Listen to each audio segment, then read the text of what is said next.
and that means that they cannot have a nuclear weapon. Congressman, the U.S. and Israel are allies, but that doesn't mean we agree on everything. Benjamin Netanyahu has an election coming up this fall. It's close. He may perhaps be running behind.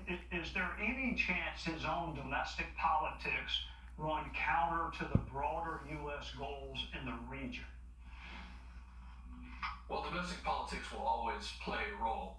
When the Iranians see some sort of difference of opinion politically between the United States and Israel, then of course they're going to try to exploit that. And the same thing that I just said to President Trump about staying strong, holding fast, and continuing to get a conditions-based withdrawal and resolution would be the same thing that I would say to Mr. Netanyahu.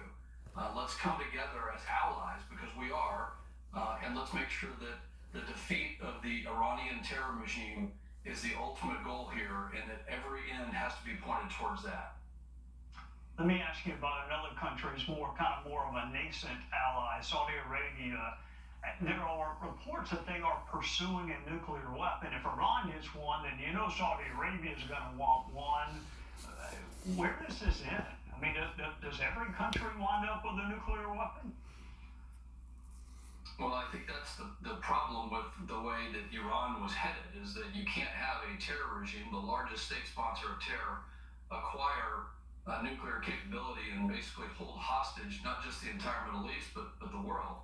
And for Saudi Arabia, we're allies and partners. We work together, and I think this is, for our administration, something that, whether it's a fighter jet or some sort of Patriot missile or other technology, that we work closely with them, again, with the aim of achieving stability in the Middle East. Congressman, you wore the uniform, you flew in jets, you were shot at. Thank you for your service, as always. For those Americans that are constantly reminded how long this conflict has drug on, can you refresh their recollection on just how much American blood is on Iranian hands, including perhaps some of your fellow soldiers? Well, Trey, unfortunately, it's an unfortunate and tragic point that you make here. And as we have just passed Memorial Day, let's remember that the Iranian regime has killed over 1,000 Americans in that 47-year period. And they have the desire and the intent to do much more than just that. And this is why it's so important, and I'm so thankful that we actually have a president who has stood up to that terror regime and has said no more. And we're talking about a few months here, and yes, it is painful. It's painful here in the United States. It's painful for our allies around the world. But we can never let this regime, this terror regime, the worst terror regime on the globe, acquire a nuclear weapon.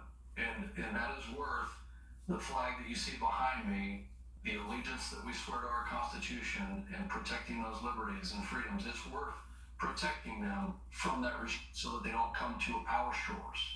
Congressman, thank you again for your service in uniform, and also your service to the great state of Texas, and for joining us on a Sunday night. Thank you, Trey. Yes, sir. Take care. Coming up, Democrats